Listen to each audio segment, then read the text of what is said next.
What's up, ladies and gentlemen? My name's Cody Campbell with High Ground Gaming, and today we are reviewing our first game.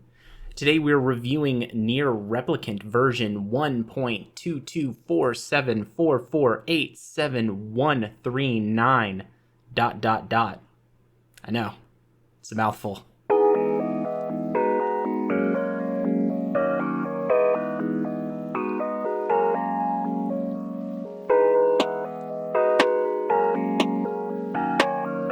So, the story behind NieR Replicant is a little confusing. Basically, back when the first NieR came out in 2010, there were two versions that were released in Japan. There was NieR Gestalt, which featured an older protagonist, and there was NieR Replicant, which featured a younger protagonist. NieR Gestalt was the only version that ever made it out of Japan, so the Western version that was just named NieR was a localization of NieR Gestalt. NieR Replicant never left Japan until now. They have completely remade and remastered NieR Replicant into the new version, and that is what we're playing today. So I will not be saying that entire title throughout this whole video. It's much too long and I value my time too much, but I do want to talk a little bit about where it came from. So Square Enix thought it'd be really clever to take the square root of 1.5 and apply it to the game, because it's a remake of the first one, but it isn't a sequel, so they give it the 1.5 title, and then they square root it because they think they're funny, and they don't care about people like me that have to type that number 20 times to write an article. So from now on, even though I'm talking about the remake, I'll just be calling it Replicant. So let's start off by talking about the story. The story is about a young man who lives in a remote village with his younger sister, Yona. He doesn't have a name. You get to pick the name at the very beginning. His younger sister Yona is sick. She has something that they call the Black Scrawl, which is a disease that causes these symbols to sort of appear on her arm and is slowly killing her. So your character sets out on a journey to try and find some sort of cure. He quickly meets a floating, talking book named Grimoire Weiss. Now, Grimoire Weiss gives your character magical abilities and agrees to help you find the cure. And he tells you that, according to an old legend, the way to cure the Black Scrawl is by collecting these things called the sealed verses, which also grant your character more magical abilities. Along the way, you meet a couple more companions as well. For all you 2B fans out there, there is a scantily clad young woman named Kaine who joins your party. Now, it's actually kind of funny. Weiss questions her over and over about why she's running around in lingerie, and she always just sort of dodges the question. Never really get an answer, but it's always kind of funny. She's actually my favorite character in the game. She's completely foul-mouthed and likes to call everybody on their BS, and every cutscene is just livened up by having her in it. Your other companion is a mysterious young boy named Emile, who always wears a blindfold. Now, he has the ability to turn enemies into stone just by looking at them, and he has to wear a blindfold at all times so he doesn't accidentally turn one of you to stone by mistake. Now, the story doesn't start out super unique. It's pretty standard. You know, somebody needs help, so you go on a mission to collect certain items in order to help them. But what separates the NieR series is that they like to take those tropes and set them up, and just when you're sort of comfortable in them, once you think you know what the game is, they subvert them. This game does that too. But it's kind of slow in the beginning. It's a little sluggish for those first 10 hours or so.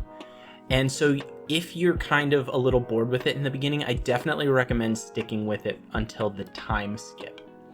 About midway through your first playthrough of the game, there is a time skip, and after that is when you start to see all your preconceptions about this story start to unravel. And that's when Replicant really picks up and becomes an interesting and unique game.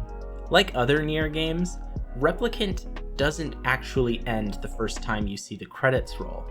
There are 5 different endings that you can only unlock by beating the game multiple times and meeting certain conditions.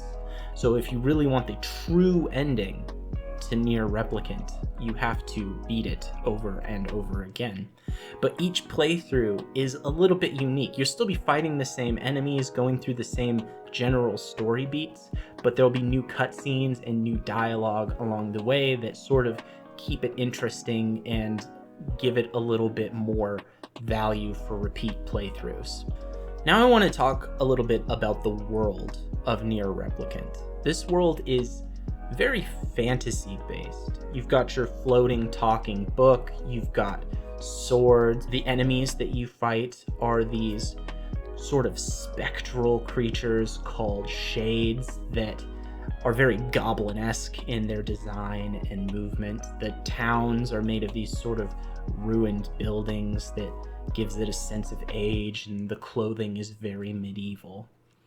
But there's also sort of some sci-fi elements to it as well. The first time you leave the town, you go to this open area called the Northern Plains, and one of the biggest things that you'll notice is the ruins of this giant steel overpass. Then you'll go to someplace called the Junkyard, which is where you can get your weapon upgrades and stuff like that.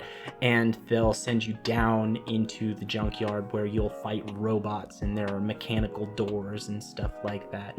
And you realize that this fantasy-esque world is built on the ruins of an ancient and technologically advanced civilization. There's sort of cheeriness to a lot of it early on. The townsfolk are really funny, and they'll send you on silly missions like to collect eggs or to go find something or other.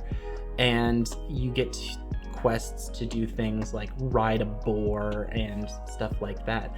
But there's a really dark undercurrent to this world. Death is constantly looming over everyone who lives here.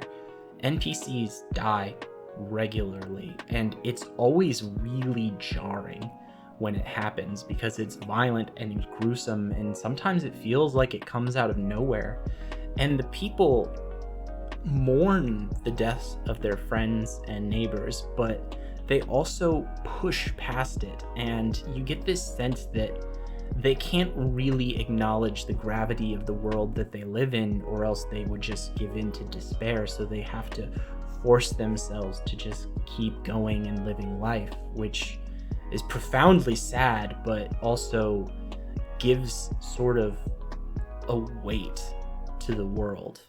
One of the biggest examples of this is actually a boss fight that was added that wasn't in the original version of NieR. And I won't spoil that for you because it's one of the better moments in the game. Now I want to talk about the mechanics, the audio, and the visuals. So this is a remake. They have remade a lot of the audio and visuals and mechanics, but not to the same level as a lot of other newer remakes. It's not in the same class as Final Fantasy VII or the new Demon Souls. They've redone the textures, and the general graphics have gotten a huge boost. They've redone the character designs. They've done all new voice acting. The combat is much smoother. They've added running, which is a really big deal in this game. They've updated the music, and the lighting is a lot better. So it's still beautiful, and it's much more playable than the original version. It's just not quite the full remake that you've seen in a couple of other games recently. In terms of combat, it's mechanically very similar. In the original NieR, you would tap an attack button to do attack combos, or you'd hold it down to do like a super smash attack. You hold the trigger to block, hold a different trigger to roll, tap a bumper for one magic spell, tap the other bumper for another hotkeyed magic spell. This is exactly the same in terms of how it functions. It's also exactly the same in terms of level design and the general arc of the story. It follows the same path beat for beat, but everything is streamlined. The attacks feel more fluid. It's obvious that they've taken note from their partnership with Platinum Gaming from when they did NieR Automata, and now they're applying everything that they've learned to this remake. So in a lot of ways, they've taken what was really good about NieR and they've just made it better and updated it for a modern audience. Where that falls short is in a lot of the ways that they could have updated things, but didn't in order to stay faithful to the original game. One of the biggest examples of this is the side quests. Almost every single side quest in this game is some sort of fetch quest. You talk to a townsperson and they offer you a quest to find another person, and they say what town they think they're in. You run to that town. You find a person, you ask if they know where the person you're looking for is. They say they're not there, they're probably in another town. You go to the other town and they say where they might be, and you go over there, and then you finally find them, and then you report back to the original person and you get some money. And that sucks. That's not fun gameplay. Now, you can grab these, and a lot of times you'll be going to those towns anyway as part of the main story missions, and that's not so bad. But one of the problems with that is sometimes the main story mission will lock certain NPCs into the main story mission dialogue, and they won't acknowledge what you're trying to do until that main story mission is over. So then you have to run back to that town anyway, and that's really frustrating. There's also just a lot of running around in the main quest, especially in the very beginning of the game, and it just feels tiresome. The addition of the sprint button is really helpful because it cuts down on a lot of the time that you spend traveling, and it makes it feel a little bit better and a little more actiony. They also add the boar riding, and at one point you get a boat that you can use to sort of fast travel to certain places, but it's still a lot of running around, and that's probably the weakest point in the whole game. To be fair, you don't actually have to do most of the side quests in this game. The rewards for almost all of them is just money, and there are other ways to make money. You can grind against certain enemies, which levels you up, and then they'll drop items, and then you can sell those items. And you also find money throughout the world a little bit. There's also things like fishing and farming, which aren't the most efficient ways of making money, but you can make money that way as well. So the side quests aren't entirely necessary. They're just not good either. So let's get down to the verdict. For all my complaints about this game, I actually really enjoyed it. It's one of my favorite games I've played recently. So I'm gonna have a hard time giving it a low score. I'm actually giving it an 8.8 out of 10, which might feel really high, but I want to reaffirm that I can't talk about a lot of what makes this game great because of spoilers. And also, it's just fun to play. The combat feels good, the action and motion looks good, and the characters are fun. It's fun to listen to Kaine and Vice argue in your party, or listen to Emil make snarky comments. Those relationships and that dynamic really drive the story when it would be lagging. It's also just an excellent entry point to the NieR series. Fans of the original NieR will like it because they get to play a new version that not only has updated graphics and updated combat, but also has a new protagonist, new scenes, a new boss fight, and some new dialogue. Fans of NieR Automata that have wanted to play NieR but don't want to go back to the outdated graphics or the old consoles that it was released on now have an opportunity to play this story from the beginning. And new fans to the series will probably want to start here and then go from here to Automata. So it's not a 10 out of 10 game. It definitely has its flaws, and it does feel like the $60 price point is a little high, considering that it's not a full remake like a Final Fantasy VII or Demon's Souls. But it's a great game, it's a fun time, and if you're a JRPG fan, I think you'll really like it. That's gonna do it for us today. I hope you really enjoyed the video. Go ahead and go down in the comments and let us know if you're interested in this game, or if you've already played it, what you thought about it. Be sure to like and subscribe to the channel. We are a growing channel, and all that interaction is really big for us right now. Okay, thanks for watching.